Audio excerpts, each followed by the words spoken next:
Et salut les amis, c'est Akayo. Et aujourd'hui on se retrouve pour la suite de notre aventure dans notre académie de chasseurs de démons.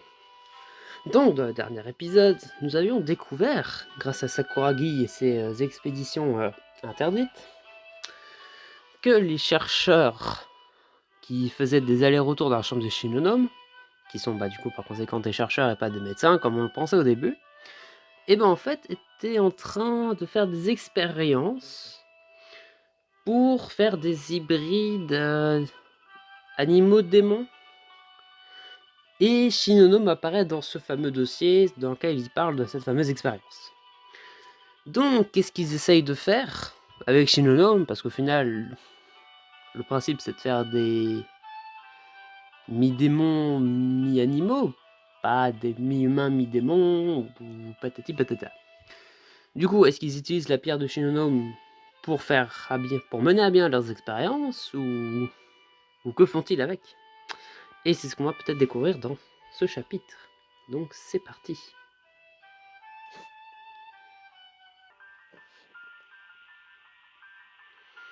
C'est pour cela qu'il y a tout le temps des chasseurs dans sa chambre au lieu des médecins. Ce serait logique. Nous devons lui parler, n'est-ce pas? Elle ne le sait probablement même pas. Shinonome est une personne très privée. Il est possible qu'elle sache et qu'elle n'ait simplement rien dit. Elle a besoin de savoir que nous savons, et elle a besoin de savoir que nous nous soucions toujours d'elle. Qu'est-ce que nous faisons ici? Shinonome devrait être en train de dormir. C'est important, crois-moi. Shinonome, nous entrons. Shinonome, es-tu toujours réveillé? Si je ne l'étais pas, je le suis maintenant. Désolé, mais nous ne serions pas revenus si ce n'était pas important. Shinonome, nous avons découvert quelque chose. Mais avant de dire quoi que ce soit, je veux juste que tu saches que... Qu'est-ce que vous avez découvert? Je tends le dossier à Shinonome. Ceci, avant-dernière page. Shinonome lève les yeux vers moi d'un air interrogateur, avant de prendre le dossier et de l'ouvrir. Kazami se précipite à ses côtés, et je peux dire le moment exact où elle réalise. Qu'est-ce que... Shinonome ferme les yeux et prend une lente et profonde inspiration. Après un moment, elle ouvre lentement les yeux et se tourne vers la fenêtre. Tout prend sens maintenant. Shinonome, cela ne change rien, d'accord? Je pense toujours que tu es incroyable et je t'admire toujours. Je suis sûr que tout le monde ressent la même chose, n'est-ce pas les gars? Malgré les paroles encourageantes de Sakuragi, l'expression de Shinonome reste inchangée. Un hybride, humain-démon. Mais pourquoi? Je ne comprends pas. Shinonome, est-ce que tu vas bien? Ma seule réponse est un soupir. Je m'assieds sur le lit à côté d'elle, mais le froncement de sourcils sur son visage me dit que c'était une mauvaise idée. C'est une nouvelle assez surprenante, est-ce que tu vas bien? Combien de fois vas-tu me demander ça? Si je ne réponds pas, cela signifie que tu n'auras pas de réponse. Désolé, mais je m'inquiète. Je sais. Kazami attrape ma manche et me tire vers Sakuragi. Nous nous blottissons ensemble loin de Shinonome. C'est une grosse bombe que tu viens de lâcher sur Shinonome. Je me demande à quoi elle pense. Qui sait? Mais si quelqu'un a besoin de se changer les idées en ce moment, c'est bien elle. Je suis d'accord, mais qu'est-ce que nous pouvons faire? Elle pourrait avoir envie de se promener, non? Ouais. Super. Alors peut-être que le personnel de l'hôpital nous laissera la voler pour l'après-midi demain. Nous pourrions faire un pique-nique ou autre chose. Ah, je pourrais faire des onigiri. Elle pourra manger de la bonne nourriture, prendre l'air et juste faire quelque chose de normal pour changer. Je pense que c'est une excellente idée. Génial. Mais pour l'instant, je pense que nous devons la laisser tranquille. Oui, tu as raison. Shinonome a besoin de temps pour comprendre ce qu'elle ressent avant que nous puissions l'aider à traverser tout ça. Hey, Shinonome, nous allons partir et te laisser un peu d'espace, mais nous reviendrons demain, ok? Comme vous voulez. Bien qu'elle ne prenne pas le temps, hein, qu'elle ne prenne même pas la peine de lever les yeux lorsque nous partons, la perspective du pique-nique me donne de l'espoir. Tada! Voici ton déjeuner gastronomique offert par le chef Kazami et moi-même, le chef Sakuragi. Sakuragi place des boîtes à bento devant tout le monde avant de s'asseoir sur la couverture de pique-nique avec la sienne. J'ouvre ma boîte pour voir ce qui aurait pu être autrefois un onigiri en forme de triangle. Mais maintenant, ça ressemble juste à une touffe de riz. Faire des onigiri est difficile, n'est-ce pas? Kazami rougit et baisse la tête tandis que Sakuragi me donne un coup de coude sur le côté. Mike, ne fais pas l'imbécile. Oh non, c'est parce que je voulais dire, Kazami. Ça a l'air vraiment délicieux. C'est bon. Kazami se réveille et regarde Shinigami en prenant une autre bouchée. J'aime vraiment les onigiri au saumon. Merci. Vraiment. Super. Mais le tamagoyaki... Désolé, il est un peu brûlé. Je ne suis pas habitué aux cuisinières à gaz. C'est une bonne chose que j'aime les aliments croustillants, alors. Hey, hey Mike, ce n'est pas le compliment que tu penses que c'est. Kazami, tu as mis des épinards dans les tamagoyaki. Oui, est-ce que ça a bon goût? J'adore, merci. Waouh, Kazami, ce n'est pas génial? Shinigami m'a fait l'éloge non seulement de tes onigiri, mais aussi de tes tamagoyaki. Est-ce un rêve? Kazami sourit et serre ses mains contre sa poitrine. Je suis si heureux, Shinigami. Je suis heureuse que ça te plaise. Est-ce qu'elles s'entendent vraiment bien? C'est sympa, nous aurions dû faire un pique-nique plus tôt. Ouais, on ne peut pas travailler tout le temps, nous devons aussi nous amuser. Quand je regarde Shinigami, elle a le plus grand sourire que j'ai jamais vu sur elle. Je fouille dans mon sac et je sors mon appareil photo. Je veux prendre une photo, mais sera-t-elle fâchée?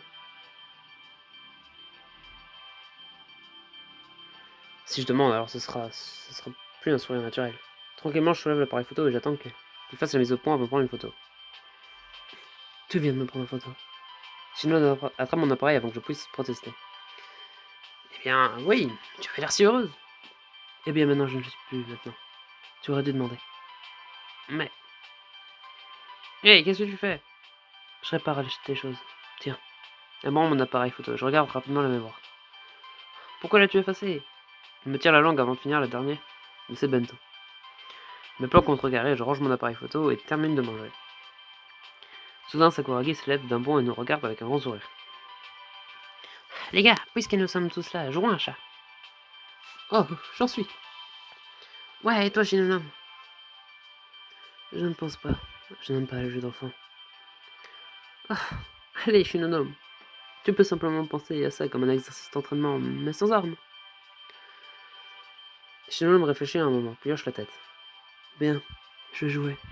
Mais ne crois pas que je vais y aller doucement avec toi. Est-ce que ça ira, Shinonam? Est-ce que courir est une bonne idée? Ça ira. En plus, ce sera bien de nous dégourdir les jambes après être resté enfermé si longtemps. Ok, allons-y. À ma grande surprise, Shinonam finit par s'amuser le plus de nous tous. Je n'étais pas assez naïf pour penser que le secret de Shinonam allait rester caché pour toujours. Mais je suis surpris par la rapidité avec laquelle il a été révélé. Apparemment, elle n'est pas une personne réelle. Ah ouais, où t'as entendu ça? Qui s'en soucie? Ce qui compte, c'est qu'elle soit un monstre. Ce qui compte, c'est qu'elle est un monstre. C'est vraiment effrayant. Je devrais peut-être l'exorciser. Ah oui, mec, chef final, j'ai raison. La colère monte en moi et à mesure que je les écoute. Je me lève brusquement, ma chaise tombe en sol, attirant leur attention. Oh non, Mike est en colère. Sans blague, ils font tous partie de la même équipe. La porte s'ouvre et Shinigami entre. Si vous avez le temps pour les rémunérer les ragots, alors vous avez le temps de vous entraîner. Non, n'étions pas. Sortez. Les autres élèves sautent sur l'ordre de Shinigami et se dépêchent de sortir de la classe. Elle se tourne vers moi et fait un signe de tête vers le terrain d'entraînement. Allez, Mike, je vais m'entraîner.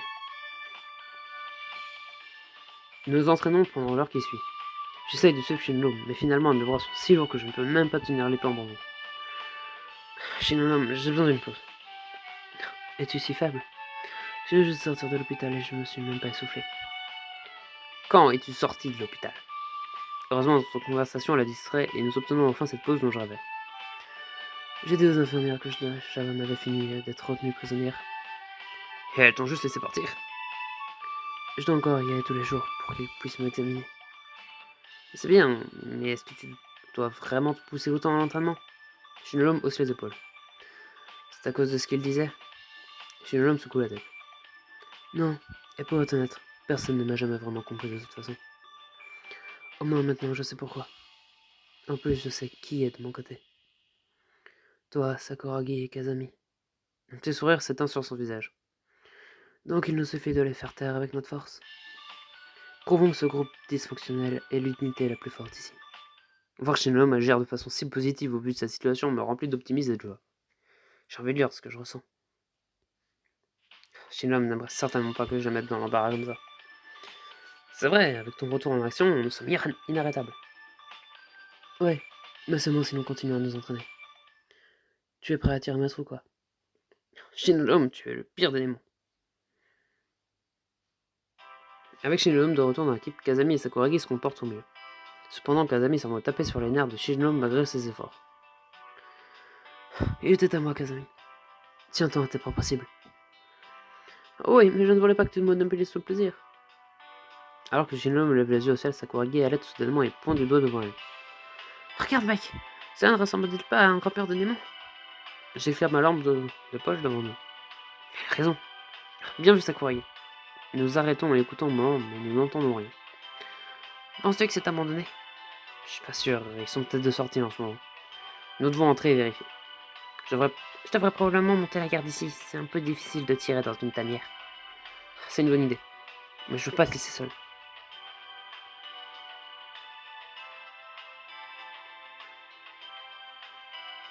Shinlong, mais si tu venais avec moi. Shinlong fronce les sourcils et secoue la tête. Ce n'est probablement pas une bonne idée de nous avoir tous les deux à l'intérieur. Je devrais rester dehors pour m'assurer que tu pourras toujours sortir quand tu auras terminé. Ok. Kazami, cela signifie que tu es avec moi. Ouah, je vais faire équipe avec Shinlong. Ne faisons pas la fête là. Allez Kazami, on y va. Alors que nous nous frayons un chemin dans la tanière, Kazami reste silencieuse. Je peux entendre le bruit de notre respiration et de nos pas, mais heureusement pas de démons. Nous arrivons assez loin à l'intérieur avant de faire une pause alors qu'une réalisation soudaine me submerge. Mike, tu as entendu quelque chose? Non, c'est juste... Kazami, tu vas bien? Hein? Je ne me suis pas blessé aujourd'hui. Non, pas physiquement, je veux dire... Je regarde la tête, me demande-moi comment formuler au mieux ce que je pense. Je sais que tu as un passé assez lourd avec les démons et des gens qui meurent dans ces antres tout le temps, alors... Kazami secoue la tête et sourit doucement. Non, ça va. Je veux dire, ouais, c'est un peu effrayant, mais quelle partie de notre travail ne l'est pas? Nous combattons des satanés démons. Mais si je dois protéger les autres, je dois être courageuse. C'est vrai. Mais ça peut quand même donner à réfléchir d'être là, où tant de gens meurent tous les jours. Kazami hausse les épaules. Je ne dis pas que je peux protéger tout le monde, mais je peux protéger ceux qui sont devant moi maintenant. C'est suffisant pour moi. Le sourire courageux de Kazami dans la lueur de nos lampes de poche me provoque un serrement de cœur. J'ai l'impression que quelque chose de profond en moi m'attire plus près d'elle. Comme si elle le ressentait elle-même. Kazami me regarde dans l'attente. Je n'ai rien de plus envie que de l'embrasser en ce moment, mais je me retiens. Tu es son commandant, Mike. Tu aurais de gros problèmes si quelqu'un te découvrait. Qu'est-ce qu'il ne veut pas, Mike? Pourquoi me regardes-tu comme ça? Je m'éclaircis la gorge, je secoue la tête. Ah, désolé, ce n'est rien. Finissons d'inspecter cet endroit. Pas de problème. Nous finissons par fouiller tous les repères, mais ne trouvons aucun signe de démon. Alors que nous ressortons, Sakuragi se jette sur Kazami et la serrant très fort dans sa bras. Il était temps. Tu as trouvé quelque chose? Je secoue la tête. Rien, la mission est terminée. Enfin, j'étais prête à me sacrifier au prochain démon que je voyais. C'est si amusant que ça, hein. Sinon, met les yeux au ciel et commence à tourner sur le campus. Sakuragi et Kazami la suivent, mais le son de leur voix s'estompe lorsque quelque chose m'arrête dans mon élan. Je me sens attiré vers la tanière. Nous n'avons rien trouvé. Rien là-bas. Mais plus profond de mon âme, je peux entendre quelque chose. Quelque chose au fond de cette grotte. Cette chose m'appelle. Hé, lentement, allez. Ah oui, Mike, il est temps de rentrer à la maison. La voix me ramène à la raison et je secoue la tête. Désolé, j'arrive. J'écoute à nouveau, mais je n'entends rien. C'est mon imagination. Jette un dernier coup d'œil à la tanière avant de courir pour attraper les filles. Nous étions sur le point de te laisser ici. Désolé, j'étais distrait. On dirait que tu as besoin de te reposer. Je lâche la tête, mais je sais que je ne veux pas me reposer ce soir. Je sais pas pourquoi, mais je n'arrive pas à me débarrasser de ce sentiment. Quelque chose de maléfique est en chemin. Oh bah dis donc, un autre élément perturbateur enfin, dans cette série si calme et si peu dramatique. Et bibi bibi bibi, Et bah du coup, on sent un démon. Est-ce qu'un démon invisible? Est-ce un démon surpuissant? Et donc au final, non, c'était bien Shinonome qui était mi-humaine, mi-démon. Parce qu'au final, il me semblait que dans le dernier épisode, il parlait de animaux, mi-démon, mais apparemment ce n'était pas le cas. Mais bon, en tout cas, tout a l'air d'aller pour le mieux dans notre équipe pour l'instant. Nos 3 coéquipiers s'entendent à merveille, on s'entend à merveille avec les 3. Et pour l'instant, on vit dans le meilleur des mondes. Jusqu'au prochain épisode où, je suppose, un élément encore plus perturbateur viendra perturber l'histoire. En attendant, d'ici là, j'espère que cet épisode vous aura plu. Si jamais c'est le cas, n'hésitez pas à vous abonner, à lâcher un like. C'était Ogayo. Allez, salut!